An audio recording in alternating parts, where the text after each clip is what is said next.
Je me souviens encore de mon tout premier culte. Alors pour être honnête avec vous, je n'y avais pas compris grand-chose. Ce que je savais par contre, c'est que ça avait été pour moi un énorme choc culturel. En revanche, ce qui m'avait vraiment troublé, j'ai envie de dire positivement troublé, c'est le moment de prière au cours de ce culte. J'entendais des hommes et des femmes parler à Dieu librement, de cœur à cœur, comme s'ils le connaissaient vraiment. Ils ne répétaient pas des prières toutes faites, ils semblaient tout simplement être en relation avec une vraie personne. Cette personne, en l'occurrence, étant Dieu. Alors ensuite, j'ai franchi un nouveau pas. J'ai été à la réunion de prière, et là, je me suis lancé, j'ai prié pour la première fois, à haute voix. J'ai dû vaincre un peu mon trac et mon stress, en me disant, c'est mon Dieu, ce sont mes frères et sœurs, même si je bafouille, je m'en fous. Je suis en famille. Et voilà. Je vous encourage à faire de même si vous êtes stressé à l'idée de prier à voix haute. Parler de notre cœur à celui de Dieu. Je pense que c'est une des définitions qu'on peut donner à la prière, donc à la relation avec Dieu. Pourtant, combien de fois ai-je eu l'impression, et je pense que ça doit être pareil pour vous, que mes prières ne passaient pas le plafond de la pièce où je me trouvais.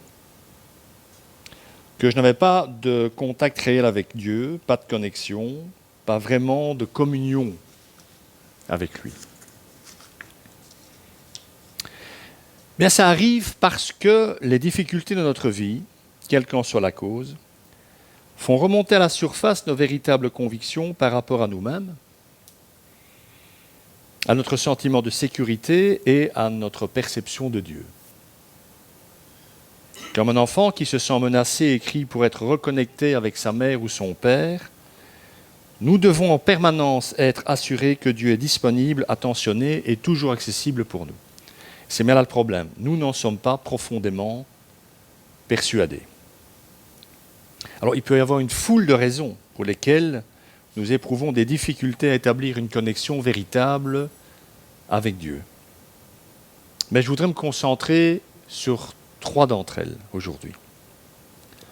Tout d'abord, nos idées préconçues sur Dieu qui reposent, on en a parlé dimanche passé, sur les modes et styles d'attachement que nous avons appris durant l'enfance.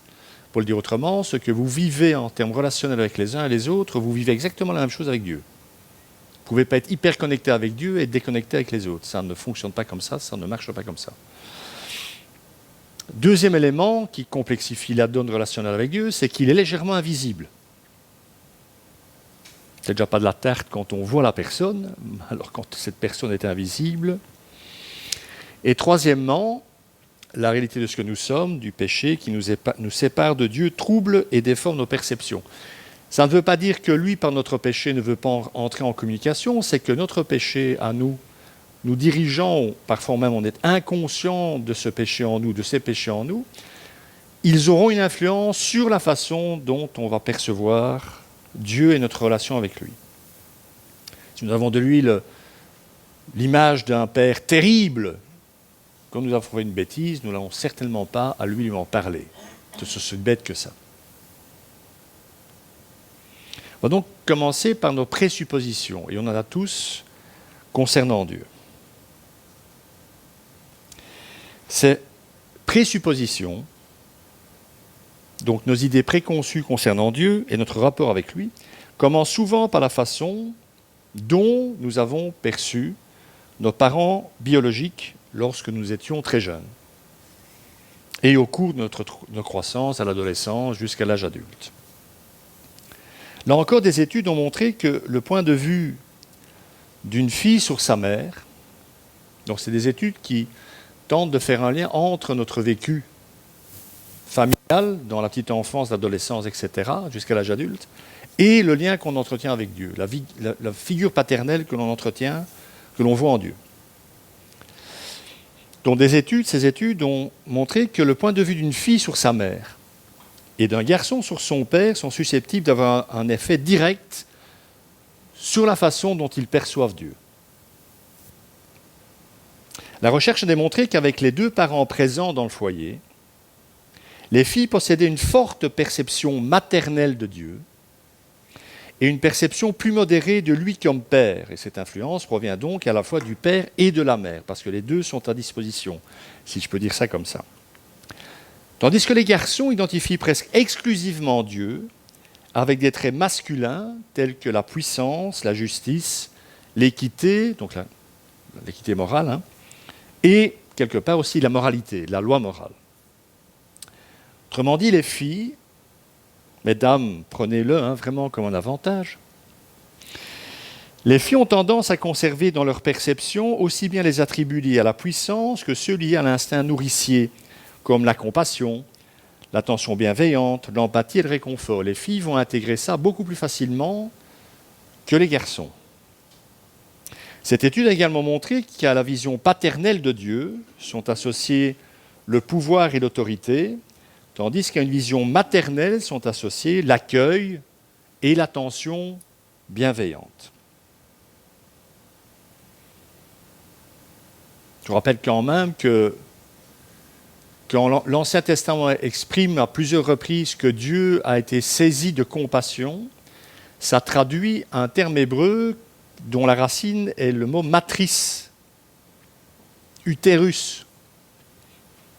Quand Dieu éprouve de la compassion envers quelqu'un, c'est sa matrice qui s'exprime. Maintenant, si le comportement des parents s'écarte des rôles qui leur sont habituellement dévolus, avec par exemple un père figure parentale nourricière et une mère représentant le pouvoir et l'autorité, les enfants seront plus susceptibles de considérer Dieu à la fois comme puissant, attentionné et bienveillant, puisqu'objectivement, le père va, dans son fonctionnement avec l'enfant, manifester de la tendresse, de l'attention, de la câlinité, appelez ça comme vous voulez. Et la maman, elle peut exprimer ça aussi, mais elle va en plus exprimer parfois de l'autorité.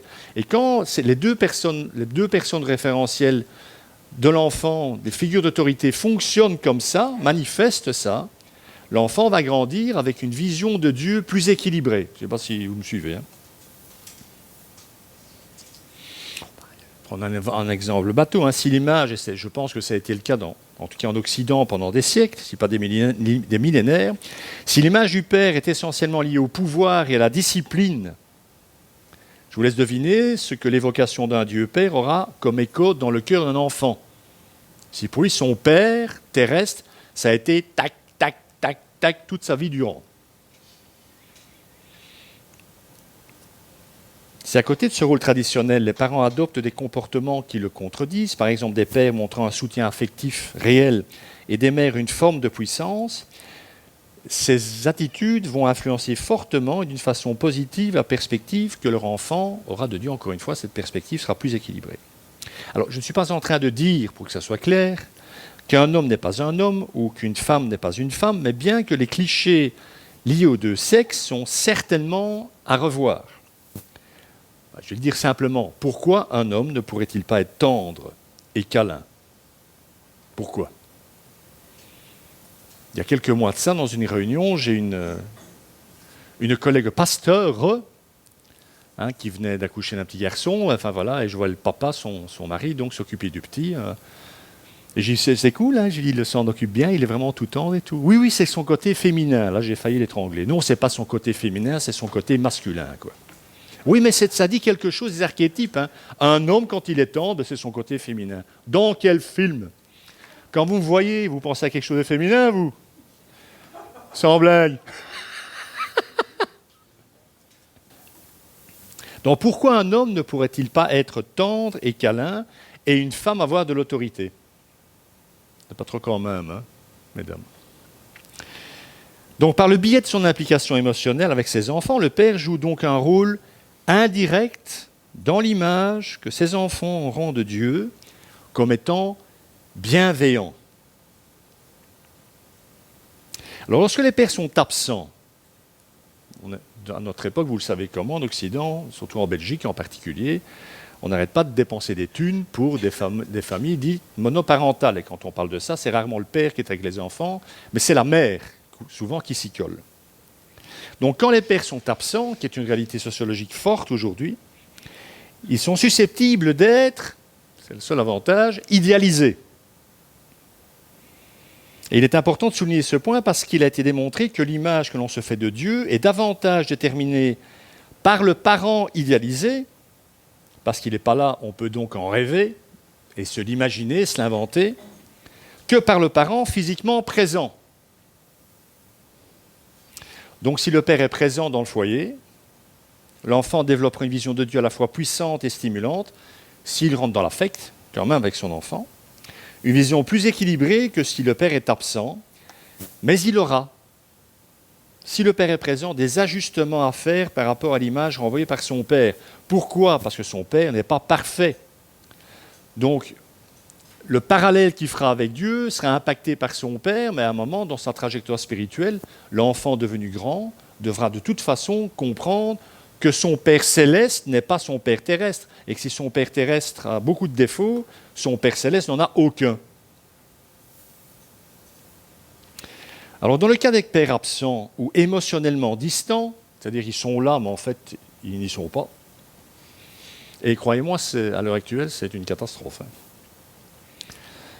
On peut être là donc sans être présent à l'enfant affectivement.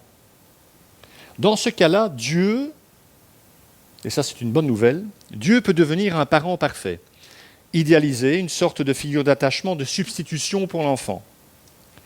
Certains sont donc littéralement élevés par Dieu lui-même quand ils le rencontrent dans l'enfance. Et cela ne doit pas trop nous étonner puisque la Bible relate au moins, à mon sens, un cas où Dieu était le père d'un enfant dès son jeune âge, juste après qu'il soit sevré. Et je veux parler, mais vous avez tous compris, j'en suis sûr, connaissant vos connaissances bibliques. Je veux parler du petit Samuel, qui deviendra un grand prophète. Petit Samuel, mais grand prophète.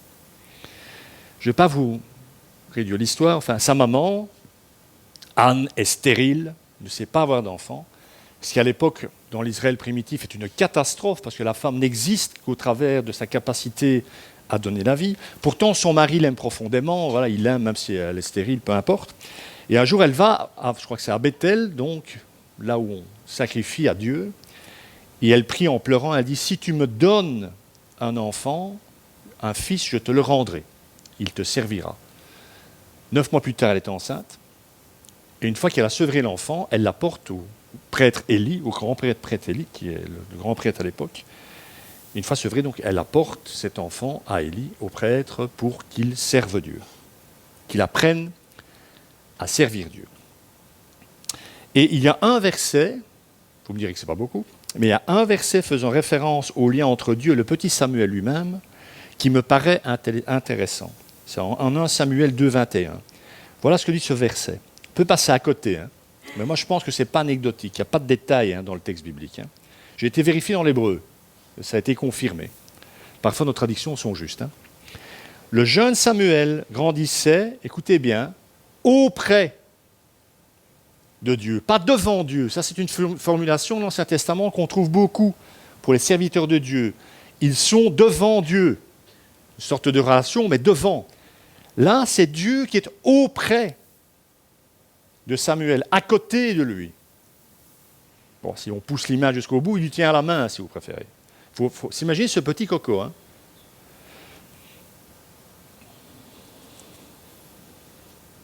Alors ça ne veut pas dire, évidemment, que le prêtre Élie, qui était un homme, en poste à l'époque, n'ait pas pris soin du petit. Il lui a donné à manger, etc. Il lui a appris des choses sur Dieu, ça c'est certain. Donc que cet homme ne lui a rien appris. Non, ça ne veut pas dire ça. Mais il est en tout cas clair pour moi que c'est bien Dieu qui occupe la fonction paternelle auprès du futur prophète. Ce n'est pas Élie. Alors on peut se poser la question, pourquoi est-ce que Dieu n'a pas confié la responsabilité de figure paternelle à Élie ? C'est très simple, le fameux prêtre, il a 2 fils et ce sont 2 baltringues. Ce sont 2 vauriens, 2 imbéciles, 2 crétins congénitaux, 2 personnes, 2 gars qui n'en ont rien à battre de Dieu. Ils n'en ont rien à faire, ils n'ont aucun respect pour leur père, aucun respect pour Dieu. Le pire étant qu'à l'époque, rappelez-vous, la prêtrise passe de père en fils. Et Dieu dit ces deux saints ne vont jamais hériter de quoi que ce soit. D'ailleurs, à un moment, je passe les détails, Dieu même annoncera à Élie que sa lignée sacerdotale s'éteindra. Il n'y a plus rien qui peut sortir bon de cette lignée. Donc c'est clair que Dieu n'allait certainement pas demander à Élie de devenir une figure parentale pour le futur prophète, pour Samuel. Il va assumer cette responsabilité lui-même. Si on le rapproche plus proche de nous, si on essaie de réfléchir à ça, enfin moi je peux en parler. Moi j'ai jamais eu de pasteur. Spirituellement, je pourrais dire, je me suis fait tout seul. Mais bien sûr que non. Moi, mon berger, ça a toujours été le Christ. Donc les baffes venaient dans l'eau tout de suite. Donc ça se passait comme ça. Je ne dis pas qu'il n'y a pas des êtres humains qui m'ont aidé, ce ne serait pas juste de dire ça. Mais j'ai jamais eu un pasteur où je pouvais aller dire si je ne vais pas bien, ça je ne sais pas, je ne comprends pas, qu'est-ce que tu penses? Jamais. Alors qu'est-ce qu'il a fallu faire? Enfin moi j'ai rien fait en fait. Ben, Dieu a dû devenir ma figure paternelle de référence. Voilà.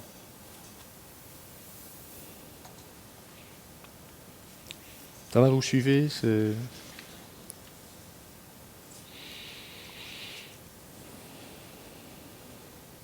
On va en venir donc aux présuppositions et à cet attachement sécurisé. Rappelez-vous les quatre figures de style d'attachement. Donc la première, ça c'est génial, c'est le style d'attachement sécurisé. Vos parents vous ont sécurisé, affectivement. Alors, ceux qui sont dans ce modèle-là, ils sont simplement dans ce modèle parce que leurs parents ont été suffisamment bons, alors pas en termes de capacité encore une fois, mais de bonté envers eux. Ils se sont donc, ces enfants, sentis sécurisés. Et par ailleurs, lorsqu'ils se sont sentis menacés au cours de leur tentative d'exploration du monde, ils ont pu trouver en leur géniteur un refuge d'amour et de sécurité, même dans les moments difficiles ou plus sombres. Cela explique qu'en général, il y a des exceptions, mais qu'en général, il n'est pas très difficile pour eux de faire le lien entre leurs parents et le Dieu Père. En tout cas, c'est beaucoup plus facile que pour les autres. Parce qu'ils supposent tout naturellement que la figure d'autorité suprême de l'univers est encore plus aimante, plus puissante, réconfortante et protectrice que leurs parents. Ils ne sont pas surpris ni irrités quand Dieu semble ne pas les protéger de tout mal et ne leur donne pas tout ce qu'ils veulent en permanence, parce que leurs parents ne l'ont pas fait. Ils sont en fait convaincus qu'un bon parent, qu'il soit humain ou divin, comprend et rassure ses enfants tout en sachant que les surprotégés ne les aident pas à grandir et à devenir des êtres humains matures et forts. Dans ce modèle-là, l'apprentissage de la paternité de Dieu, ça se passe plus ou moins bien. Ça prend du temps, mais ça se passe plus ou moins bien. Parce que les racines sont bonnes.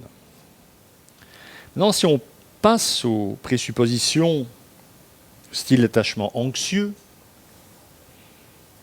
ça se complique un peu. Mais ça, vous en doutiez sans doute.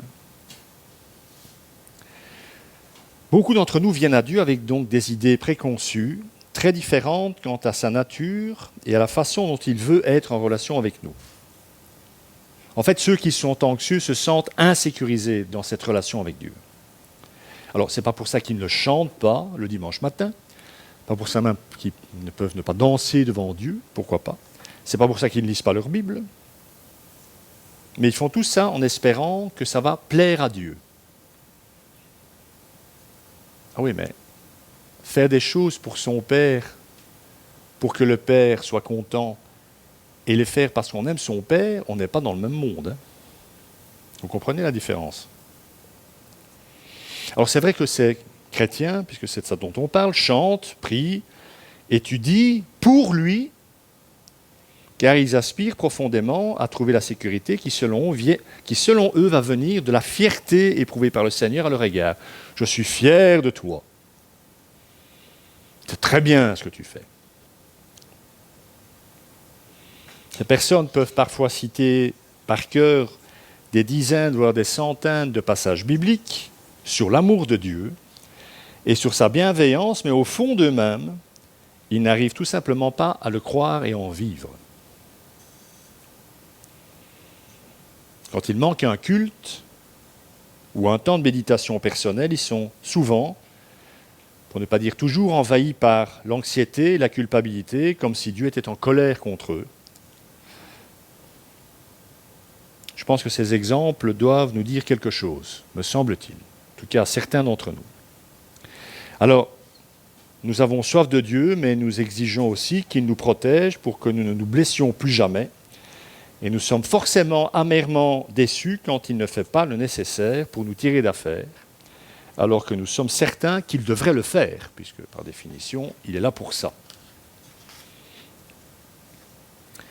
Ces personnes recherchent Dieu de façon très active et essayent véritablement de lui plaire, mais pour être protégées et acceptées de lui.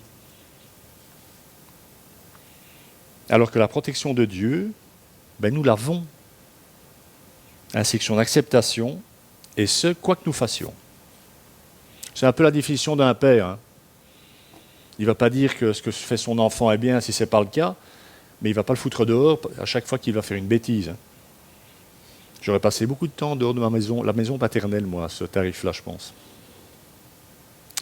En fait, de tous les styles relationnels, c'est mon avis, ça n'implique que moi. Pour moi, de tous les styles relationnels, celui-ci est probablement le plus troublant, spirituellement parlant. Parce qu'il fait de ces personnes des personnes en fait extraordinairement actives pour Dieu. Ils lisent des livres, ils écoutent des messages, ils prient pendant des heures, ils vont à toutes les réunions d'église. Et c'est pas mal de le faire, hein, ne me dites pas encore une fois ce que je n'ai pas dit. Hein. Mais ils espèrent en permanence en faire assez afin de gagner l'approbation du Seigneur et se sentir reliés à lui. Alors imaginez, et ça arrive, hein, imaginez ce type de personne ayant ce type de style affectif. Imaginez cette personne dans une église plutôt légaliste, où le faire remplace toujours l'être, où l'important est d'être présent et où la maturité spirituelle est évaluée au nombre de rencontres auxquelles vous assistez. Et croyez-moi, ces modèles-là, il y en a pléthore. Hein. Donc on va amplifier, l'Église à ce moment-là amplifie le dysfonctionnement de la personne, plutôt que l'aider à rééquilibrer son fonctionnement. Vous comprenez maintenant pourquoi tant de responsables d'Église courent dans tous les sens, mais sont incapables de parler véritablement de relations et de vie spirituelle, et pourquoi l'on bombarde certains de titres parce qu'ils sont fidèles à la réunion de prière. Je fais partie d'autres églises avant de faire partie de celle-ci. Je me suis toujours battu contre cette vision des choses, mais ça n'a forcément pas fonctionné, puisque toute la structure ecclésiale était basée sur ce modèle. Pour dire autrement, ce modèle est très représenté dans la société humaine. Alors, le drame, parce qu'il y en a un, le drame, c'est que toutes ces personnes resteront seules avec leur ressenti, n'osant en parler à personne, et pensant que les autres, eux, connaissent une relation profonde avec Dieu parce qu'ils en font plus qu'eux.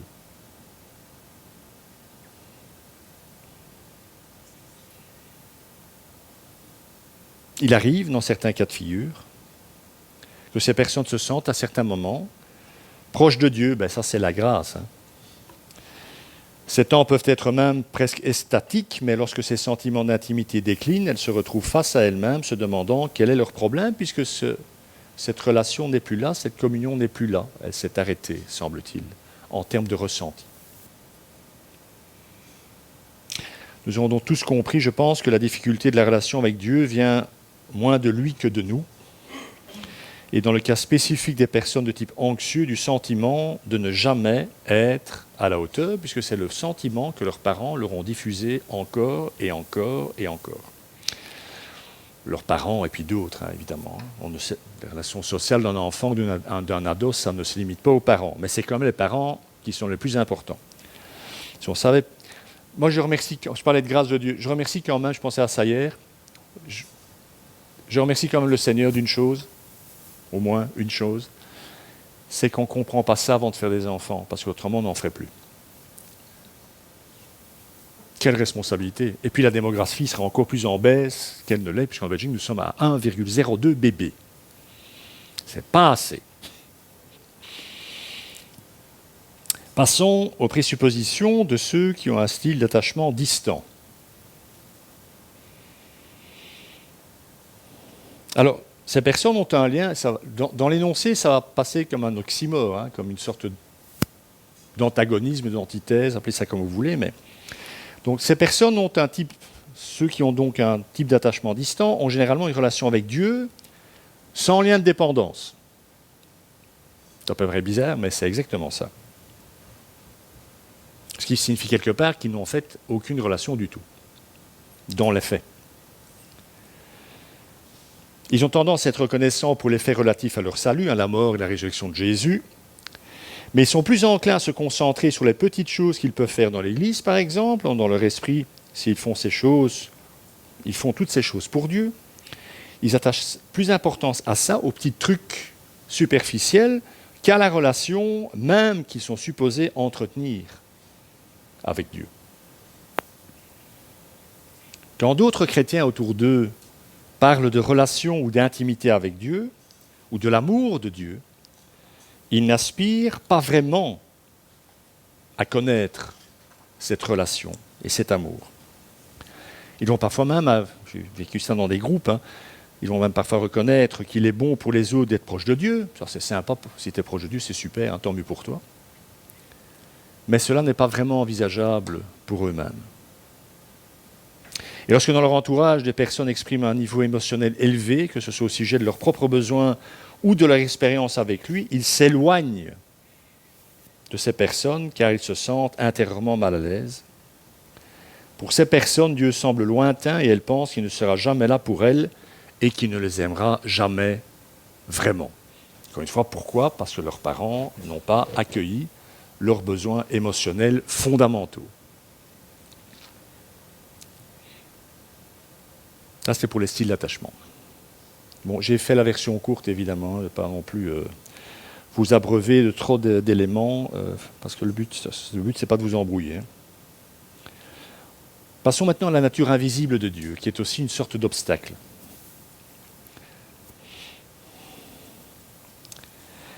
Alors, si les trois modèles que je viens de définir, dont je viens de parler en tout cas, sont générateurs de souffrance dans la relation avec Dieu, ils ne sont pas la seule raison pour laquelle nous avons des complications à être en relation avec lui. Dieu est invisible, et je pense qu'il ne faut pas se voiler la face, c'est le cas de le dire, ça nous pose un léger problème. Lorsque nous parlons à quelqu'un face à face, ça nous arrive quand même, j'espère, nous voyons les expressions de son visage, nous entendons sa voix, nous pouvons même, grâce à la communication non verbale, parce que tout est communication, mes amis, pas besoin de parler pour communiquer. Grâce à la communication non verbale, son attitude générale, l'attitude générale de cette personne, sa façon de se tenir, ses mimiques, ses gestes, ce qu'il fait avec ses mains, jusqu'à ses tics, s'il en a, vont permettre d'évaluer à quel point il veut vraiment dire ce qu'il est en train de dire. Et c'est là que vous vous dites, je ne dirai plus jamais rien à Yves. Ben oui. Communiquer, c'est être à l'écoute de tout ça aussi. Même au téléphone, quand vous téléphonez à quelqu'un, la voix est assez remarquablement reproduite. Hein. Évitez quand même les situations, les conversations difficiles au téléphone, hein, parce qu'encore une fois, la personne ne voit pas votre attitude non verbale et votre réaction physique. Et elle en a besoin pour interpréter ce que vous dites. Si je téléphone à quelqu'un, c'est vraiment une cloche, hein, il va entendre, il me traite de cloche. S'il me voit et que je souris en le disant, ce qu'il ne va pas voir au téléphone, il va percevoir l'information que je lui donne de manière très différente. Vous direz qu'au bout, j'aurais quand même dit que c'est une cloche. Mais d'un côté, je l'aurais dit de manière gentille, de l'autre côté, moins. Il le percevra, en tout cas, beaucoup moins. Il faut préciser que je ne traite jamais personne de cloche. En public. Chaque relation d'humain à humain, vous l'aurez compris, hein, c'est le but de ma petite démonstration, inclut une dimension physique. Même le souvenir d'amis proches que vous n'avez plus vu depuis des années, quand vous y pensez, vous visualisez le physique de la personne, les situations sympas que vous avez connues avec cette personne, ce qui vous encourage souvent à reprendre contact d'ailleurs. Même vos souvenirs, dans ces cas-là, sont basés sur des interactions physiques. Et c'est là que cela se complique pour nous, Car comme l'a dit Jésus à la femme samaritaine, rappelez-vous, Dieu est esprit, et il faut que ceux qui l'adorent, l'adorent en esprit et en vérité. Et moi, j'admire cette femme parce qu'elle a compris ce que Jésus dit. Et c'est une pauvre samaritaine qui, et c'est pas raisonnable, a eu 6 maris, enfin 5 et un concubin. Et quand je lis les textes bibliques, j'ai l'impression que tous les gens à qui s'adresse Jésus comprennent toujours tout ce qu'il dit du premier coup, alors que nous, on a besoin de volumes écrits par des théologiens pour comprendre même une phrase de ce que Jésus enseigne. Dieu est esprit, il faut que ceux qui l'adorent, l'adorent en esprit, en vérité. Nous ne pouvons pas le voir, Dieu. Nous ne pouvons voir que les signes évidents de son existence. L'auteur de l'Épître aux Hébreux dira ceci, quant à lui. Par la foi, nous comprenons que l'univers a été formé par la parole de Dieu, de sorte que le monde visible n'a pas été fait à partir des choses visibles, mais à partir de l'invisible, en fait, de ce que nous ne voyons pas. Tout ce que nous voyons, dit l'auteur, a été créé de ce que nous ne voyons pas. Nous n'avons pas d'accès, pour l'instant, d'accès visuel à ce monde invisible. Pour nous, il reste invisible. Et comment peut-on être connecté à ce monde invisible ?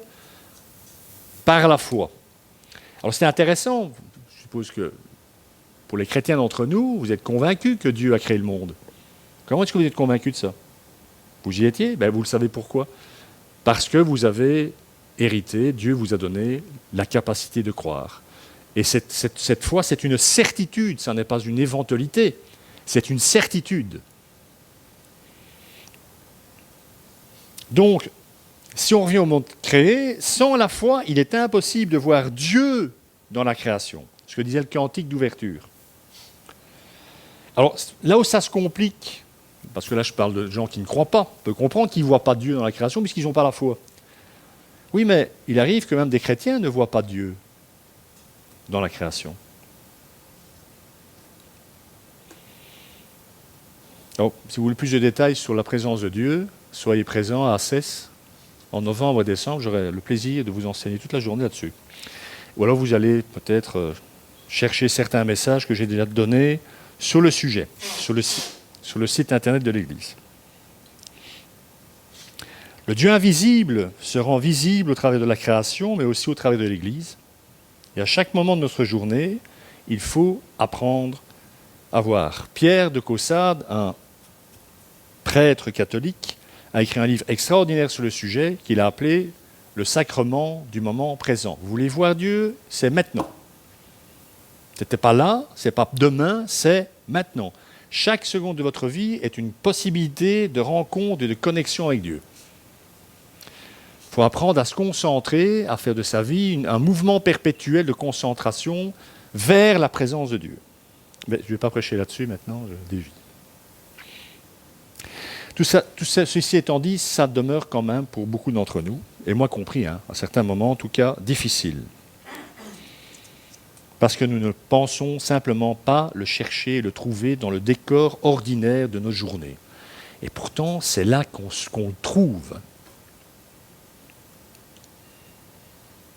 De l'immensité de l'espace à la complexité du code génétique humain, la création tout entière proclame que Dieu est grand, qu'il est le créateur et est attentif à chacun des détails de notre vie. Ça aussi, c'est un problème. Penser qu'un Dieu pareil s'intéresse au petit coco que je suis. Difficile à intéresser quand même. Enfin, si ça, vous avez facile à le faire, c'est merveilleux. Hein, mais moi, il ne faut pas que j'y réfléchisse de trop. Hein. Mais beaucoup de chrétiens disent « Qu'est-ce qu'il en a à faire de ma vie quoi ? Il a autre chose à faire. » Ben non, c'est sa priorité. Dans ce sens-là qu'il est père aussi. Hein. Le roi David l'avait déjà bien compris, lui qui écrit dans le psaume 8. « Quand je contemple le ciel, œuvre de tes mains, la lune et les étoiles que tu y as placées, je dis, qu'est-ce que l'homme, autrement dit lui-même aussi, qu'est-ce que l'homme pour que tu te souviennes de lui, et le Fils de l'homme pour que tu prennes soin de lui. » À cette question, Jésus a répondu dans le Sermon sur la montagne. Votre Père s'occupe des petits oiseaux. Ne pensez pas que vous valez plus que les petits oiseaux. Dieu se soucie de l'homme et prend soin de lui. Le journaliste chrétien Philippe Yancey écrit dans son livre « Atteindre le Dieu invisible » que l'une des caractéristiques de Dieu est le fait qu'il se cache. Ésaïe l'avait dit aussi. Seigneur, je sais bien qu'ils font des idoles, Israël, mais on peut comprendre. Tu es un Dieu qui se cache. Il y aura beaucoup de choses à dire sur cette notion du Dieu qui se cache. S'il était un être physique, imaginons 2 secondes, que Dieu soit un être physique. Son corps, s'il est physique, il a un corps. Son corps remplirait tout l'univers. Pourquoi ? Parce qu'il est omniprésent. Il est partout. Il se cache en fait pour nous protéger, en tout cas encore pour le moment, mais aussi parce qu'il favorise ainsi le développement de la foi comme connexion entre lui et nous. Donc, et ça il faut le comprendre parce que ça aide, que nous le cherchions comme lui nous cherche d'ailleurs, fait partie de son plan pour nos vies. Parce que ça nous oblige à changer de priorité. Ce n'est pas acheter la baguette le midi qui est la priorité de Dieu, c'est qu'on le cherche et qu'on achète la baguette avec lui. Qu'on fasse la vaisselle avec lui, qu'on nettoie par terre avec lui. Qu'on passe du temps dans la prière avec lui aussi, c'est sympa. Que l'on fasse tout avec lui. Toujours Yancey, le journaliste, dit encore ceci, est-ce que Dieu complique le jeu pour le plaisir de se faire découvrir ? Parfois la Bible le dépeint comme celui qui propose et parfois donne la chasse. Dès qu'on pense l'avoir trouvé, on devient comme Ésaïe cherchant celui qui prend la fuite. Il est passé par ici, il repassera par là. Nous savons déjà que dans toute relation avec lui, il met l'accent sur la foi qui ne peut s'exercer que dans les circonstances qui permettent le doute, telles que la dissimulation de sa présence. Ça évalue votre foi aussi. Si vous avez l'impression que quand vous ne le ressentez plus, vous ne le voyez plus, vous n'avez plus trop de conscience, que vous êtes sec, vous doutez de sa présence, ça dit quelque chose de la densité de votre foi. Ce n'est pas un jugement, ça permet d'évaluer sa foi, parce que c'est ça qui compte. Alors certaines personnes, il y en a beaucoup, refusent de croire à moins de pouvoir voir et sentir Dieu.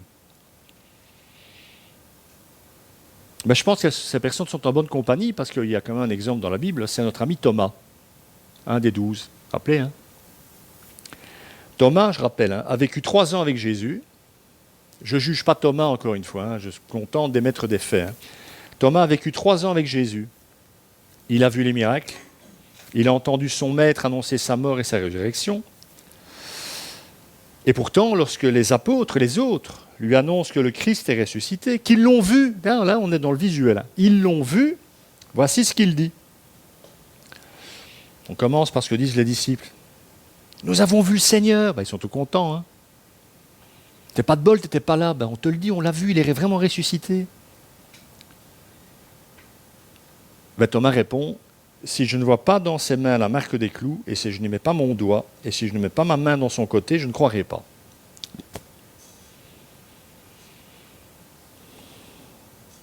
Un peu cartésien sur les bords, Thomas. Ton embêtant, les cartésiens.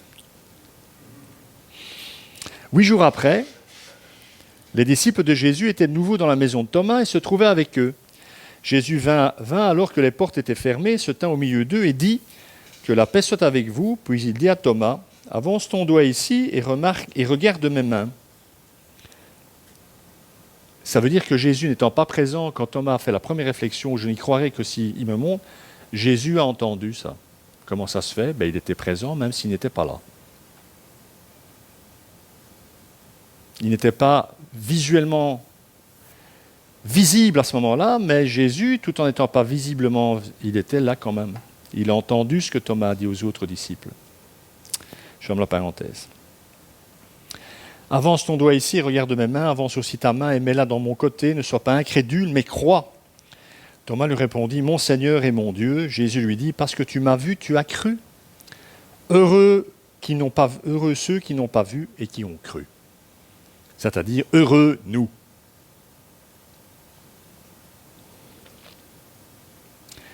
N'empêche, est-ce qu'on ne peut pas un peu s'identifier à Thomas de temps en temps ?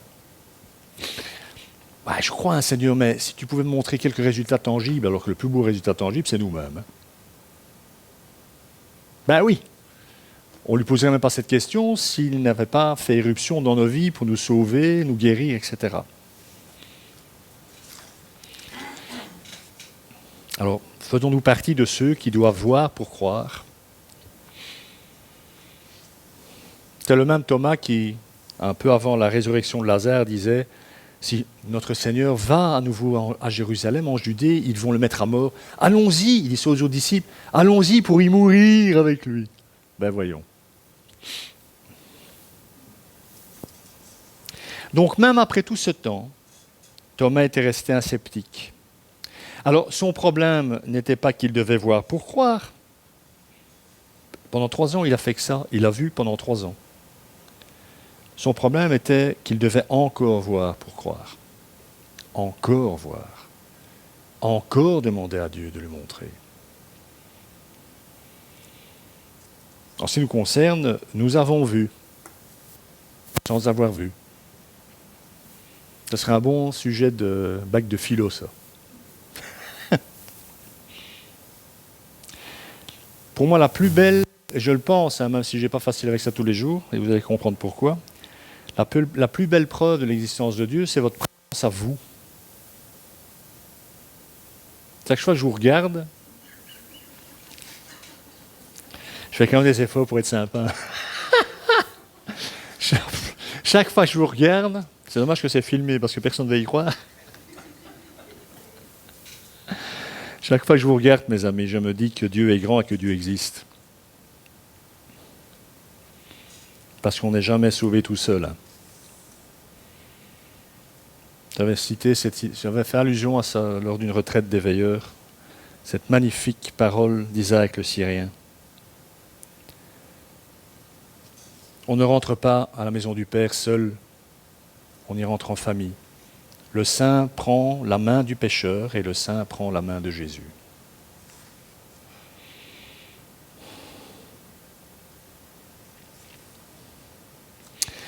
Passons au dernier point pour aujourd'hui, la barrière du péché personnel. Vous connaissez? Alors pourquoi est-ce que je parle de William? Eh bien, je ne sais pas si vous avez lu les œuvres de Shakespeare, et Hamlet en particulier, mais à un moment de sa pièce, donc Hamlet, l'oncle d'Hamlet, qui a assassiné son père pour monter sur le trône, avec la complicité de sa mère. Je ne dis pas au niveau style attachement, Hamlet, il en tient une couche. Hein. Eh bien, à un moment, Hamlet pense à tuer son oncle parce qu'il est au courant, parce que le spectre de son père lui dit « Ta mère et ton oncle m'ont assassiné !» Voilà. Oui, la mise en scène au 16e, c'est pas... Enfin, okay, oui, au 16e, je dis bien. C'est pas les mises en scène d'aujourd'hui. Hein. Donc Hamlet, il veut venger son père, donc il veut assassiner son oncle. Et au moment où il sort son couteau, son oncle est à genoux en train de prier. Et voilà ce qu'il entend. J'ai paraphrasé parce que c'est un peu compliqué, hein, dans l'anglais de l'époque. L'oncle dit, après avoir demandé à Dieu de le pardonner, il dit « Je demande pardon à Dieu pour un crime dont je profite encore. » Parce qu'il est toujours sur le trône. Ce genre de prière ne dépasse pas le plafond et n'atteint jamais Dieu. Et en entendant ça, Hamlet se dit, je ne vais pas le tuer pendant qu'il prie, parce qu'avec mon bol, comme il sera en train de prier, et que la théologie d'Hamlet n'est pas très bonne, d'ici sa tombe, il va être accueilli au paradis parce qu'il est mort en priant. Je demande pardon à Dieu pour un crime dont je profite encore. Donc ça c'est des ténèbres qui sont en nous. Pas besoin de tuer quelqu'un pour ça. Hein. Ça nous habite à l'intérieur. On ne se rend pas compte de ça, je sais bien. Hein. Mais on ne demandera jamais assez au souffle de l'esprit de nous débarrasser de nos ténèbres. Hein. Pour comprendre ça, en fait, on va peut-être s'arrêter juste 2 minutes sur la parabole du fils prodigue. On ne va pas la relire, ça va être trop longue. Je crois que tout le monde a en tête la structure de la parabole du fils prodigue. Hein. Le gars qui demande l'héritage de son père, qui va tout dilapider, il revient, son père est content. Oh, il est revenu, un gros câlin, on va fêter ça en faisant un banquet. Le frère aîné revient des champs, il dit qu'est-ce que c'est que cette musique? Il y a un serviteur qui dit ah, ton frère, complètement dégénéré, est revenu et ton père l'aime, il lui a tué le veau gras et il a fait un banquet avec des musiciens pour célébrer son retour. Et là, le frère aîné, il tire une tête de 3 pieds de long qui casse du carrelage. Voilà. Cette version-là de la Bible est en cours de préparation. Donc cette parabole va nous, à mon avis, elle serait peut-être plus compréhensible de l'autre. Cette parabole va nous permettre de remettre dans son contexte notre compréhension du péché et du salut. Alors commençons par dire que le mot prodigue n'apparaît nulle part dans le texte. Ça, c'est des sous-titres qu'on a mis dans les textes. Et que, en tout cas, que ce mot ne signifie pas perdu, mais bien qui fait des dépenses sans compter, qui est extravagant, gaspille, etc. Alors, dans cette histoire, l'amour du père pour ses deux fils est inconditionnel. Ça, c'est quand même un truc qu'on capte normalement.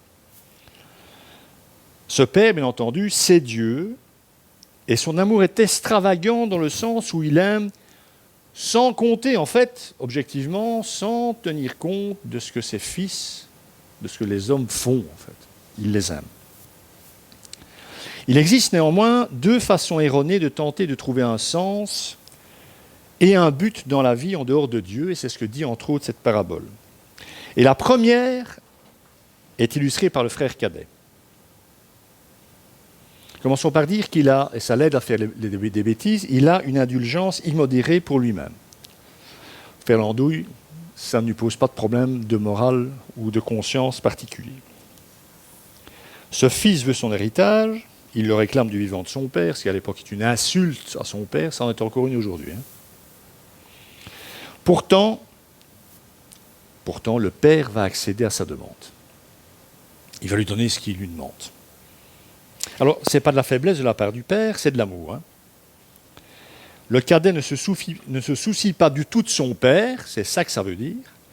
Tout ce qu'il désire, c'est d'avoir de quoi mener la grande vie pour son propre plaisir, avec de l'argent qu'il n'a pas gagné.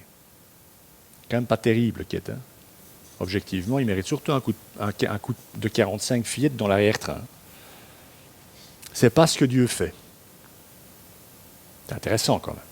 Jésus dit, ce père-là, c'est pas ce qu'il fait. Alors le frère aîné, pendant ce temps-là, lui, reste à la maison pour travailler à la ferme familiale, dans le domaine. C'est le bon fiston à son papa. Mais encore une fois, quand son père organise un banquet pour célébrer le retour de son fils cadet, sa réaction nous permet de découvrir la raison pour laquelle il a bien fait tout comme il faut durant toutes ces années. Il n'en a rien à foutre de son père non plus. Il n'aime pas son père non plus. Il ne l'aime pas en tant que personne. Il ne se soucie pas de lui. Il n'en veut en fait qu'à ses biens.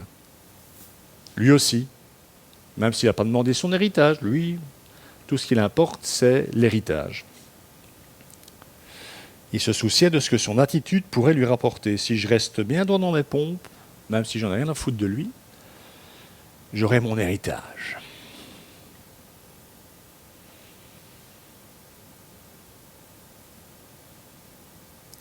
Même s'il a vécu sous le même toit que son père et a travaillé dans ses champs, et ça c'est vrai, il a agi pour des motifs égoïstes. Le but de tout son travail est apparemment de gagner des points en prouvant qu'il avait de la valeur et en espérant pouvoir influencer positivement son père à son égard. Alors je sais qu'on ne pense pas à cette parabole, je comprends tout à fait, dans cette dynamique-là, mais quelque part, chacun d'entre nous est l'un ou l'autre de ses frères. Et on passe d'un modèle à l'autre. Bon, déjà, chaque fois qu'on juge un de ses frères ou un de ses sœurs, parce qu'il est... franchement, tu lis même pas ta Bible tous les jours. On est le frère aîné. Et quand on fait n'importe quoi, comme si on n'a toujours pas de compte à rendre à personne, ouais, moi, c'est ma relation à Dieu qui compte, l'Église, j'en ai rien à battre. Bah, je peux vivre ma foi tout seul, sans blague. On est le fils cadet. Et on oscille entre les deux en permanence. Parce que dans ce cas-là, nous nous préoccupons alors seulement de notre petite personne, de notre vie, de notre succès éventuel, peut-être même parfois de notre réputation, et nous ferions en fait n'importe quoi pour obtenir, même de Dieu, ce que nous voulons. Le seul problème, c'est qu'avec un cœur dans ces dispositions-là, nous allons nous sentir inévitablement loin de Dieu. L'un était loin de Dieu dans la parabole de son père physiquement, parce qu'il s'en était allé ailleurs. Et l'autre, tout en étant en permanence au quotidien avec son Père, il était tout aussi éloigné. Alors, le seul remède, à ma connaissance, qu'il y a à ce genre d'attitude, c'est, encore une fois, à ne pas essayer de combler le vide par la complaisance envers soi-même, et pas non plus à tenter de cocher toutes les cases bon chrétien. Je n'ai jamais compris ce que ça pouvait bien vouloir dire, cette formulation bon chrétien.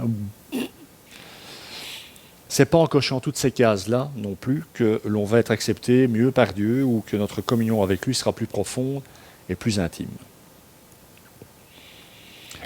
La solution réside encore et toujours et uniquement dans la grâce et l'amour de notre Père, et c'est bien ce que cette parabole enseigne. Un dernier texte, un dernier verset dans la 2e aux Corinthiens. En effet, celui qui n'a pas connu le péché, il a fait devenir péché pour nous, afin qu'en lui nous devenions justice de Dieu. Pour nous adopter, il a été jusqu'à donner son Fils. Heureusement que notre Seigneur Jésus, en tant que frère aîné, n'était pas du même acabit que le frère aîné de la parabole, qui, en passant aussi, je rappelle, est une figure d'Israël qui n'a pas rempli son rôle de témoin de l'amour de Dieu pour tous les peuples. Quand nous reconnaissons nos fautes, que ces fautes consistent en notre propre justice ou de la complaisance envers nous-mêmes, nous nous connectons à Dieu, en fait, même si on ne le ressent pas. Parce que une des qualités extraordinaires de l'amour de Dieu, c'est que Dieu est humble. Vous ne pouvez connecter avec lui en communion profonde que si vous l'êtes vous-même. Mais pour ça, il faut abandonner toutes vos prétentions, toutes nos prétentions, à rester dans une forme de toute puissance, à rester autonome, à rester les maîtres de nos propres vies.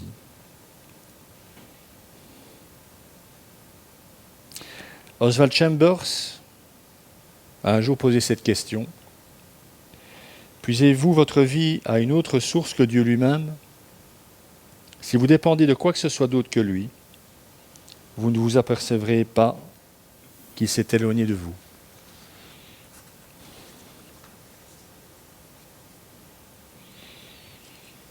Donc, et je termine en disant ça, même si nous sommes chrétiens depuis un certain temps,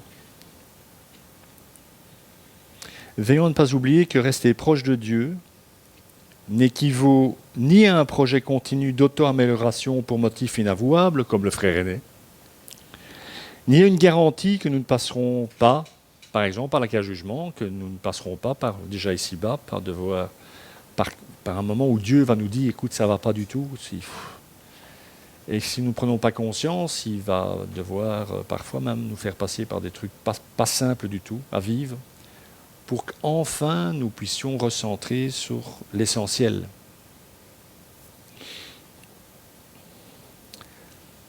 C'est une autre façon de dire que chaque étape de croissance spirituelle se base sur notre capacité à nous souvenir du pardon que nous avons reçu, parce que c'est fou comme on oublie facilement.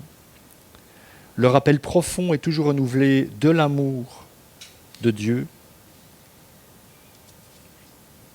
et que cet amour produit toujours les fruits inséparables de la foi, de la reconnaissance et de l'humilité. Que le Seigneur bénisse sa parole et qu'il vous bénisse. Amen.